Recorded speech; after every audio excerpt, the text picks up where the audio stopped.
for the longest time, I've struggled with functional analysis. And I'll be honest, I don't really like that because I've been working on a book project with Mavis, and so I kind of feel like I have to understand this stuff. So I've read a bunch of FAP books, and I read all these different ACT materials, and I've even tried to read behaviorist like uh, BCBA stuff to try and understand functional analysis. And I feel like there's a sheet of glass between me and the next level of understanding because, well, for the longest time, like I know that there's like antecedents, behavior, consequences. You're focusing on like what's the function of behavior, so what the behavior is trying to achieve, get out of something or like get something, or great, I get that. But then how do you bring it into the room? Like how do you? I've seen Mavis do her work. I've seen Robin and Kelly and Steve do her. And like Tom Cesaro, in my limited experiences with him, like that guy lives and breathes functional analysis. Like I don't even fully understand the process, but I know like when he's talking, I could tell that he's doing it. Like that's what he's attending to when he's like, I don't know, whatever. So for the longest time, I've struggled with functional analysis. Um, and so that's why I am so happy that someone finally published this book. This book is written by Nicholas Tornicky, and it's called Using Functional Analysis in Psychotherapy. And this is what I was looking for because I knew if I read another thing on functional analysis that talked about the goddamn ABCs and didn't tell me how to bring it into the room, I knew I'd be missing something. But Nicholas hits the nail on the head. He hits exactly what I needed it to be. Like this book is exactly what I need it to be. And he did the one thing that is like the one Herculean task that is like the one objective measure of a good writer. And that is being comprehensive and getting your message across and being brief. Like you're thinking, oh, he's talking about a book here. Who can read a book, right? I don't have time for that. Reading a book in this economy, right? Who can afford to do that? But this book is actually you can actually do it. This is a book that has chapters that you can actually read in a sitting, and then by the end of it, feel like you learned something, you got something from it. So, from my knowledge, this is the only book out there that targets functional analysis, that talks about it in a broad way in the context of psychotherapy. So, not behavior analysis, but specifically psychotherapy, and that talks about functional analysis in a way that isn't specific to any one therapy.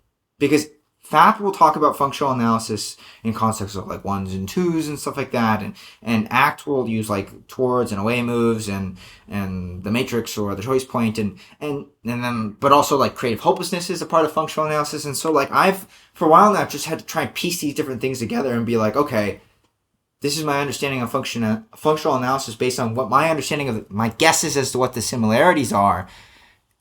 But I don't know.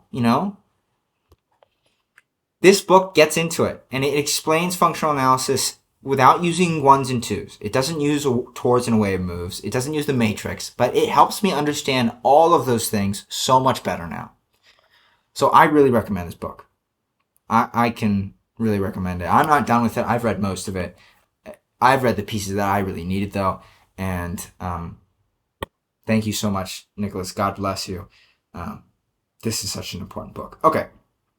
So if you don't have time and this was all you could watch, then that's okay. I'd be more than happy if you just like log off now. I'd like to just for my own sake talk about why I'm doing this. Um, I'm not getting paid for this. Like I don't think Nicholas is going to get paid for this because books don't make money. Um, I don't really know Nicholas that well. I got to meet him over the past World Conference and like talked to him once and said thank you for his work. And then I talked another time. But you're gonna have a conversation with him, but I don't really know him. Um,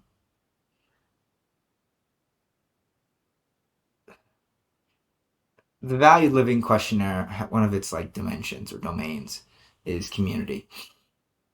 And for the majority of the time that I've filled that thing out, community in terms of ranking how important community is, that's been like a zero.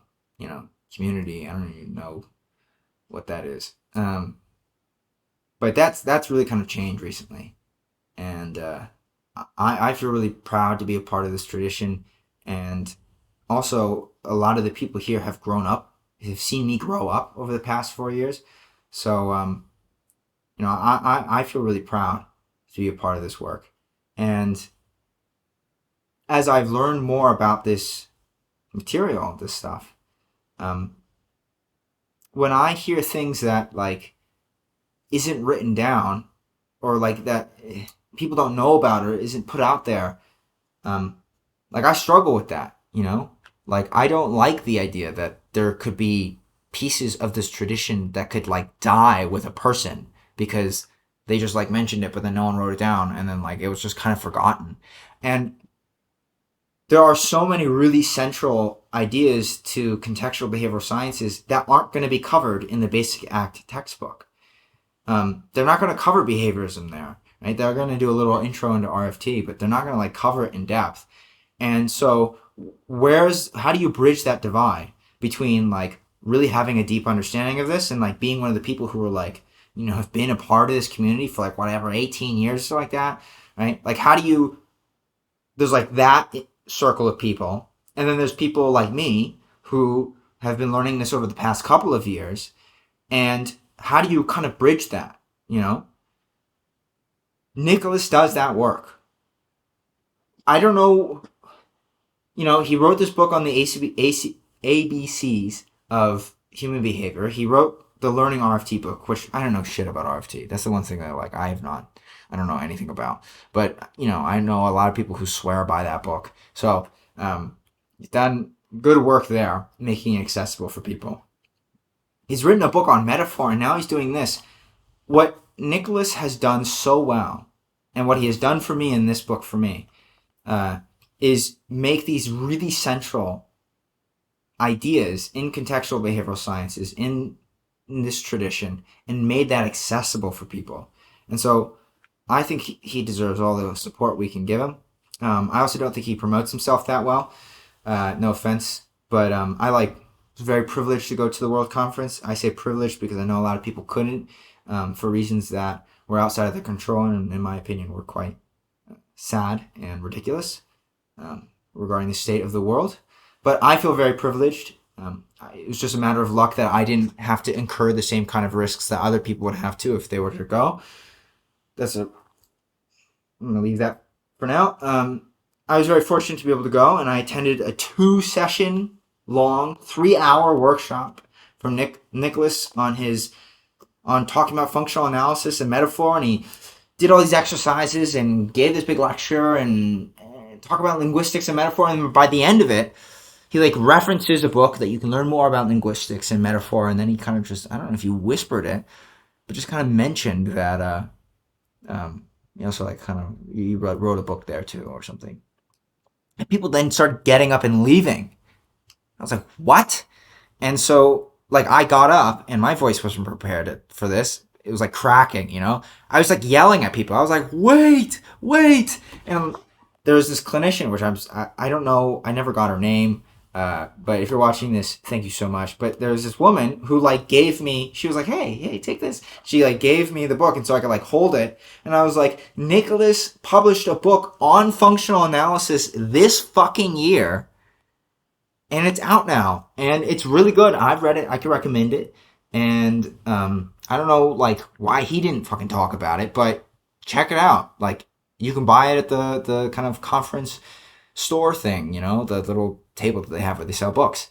And like lo and behold, I like later that day went to like try and buy a book of his. It was not this book. I already had this book at that point, but I was going for the ABCs of human behavior. And it was sold out alongside the functional analysis one. I talked with the lady at the front desk and she said, yeah, we had people coming in who were looking for the book and we had to tell them that it was sold out. And so, no offense, Niklas, but I don't think you do a good job marketing yourself. Like, I don't know why you didn't say anything there. Maybe it was like a conflict of interest thing and I'm just missing something.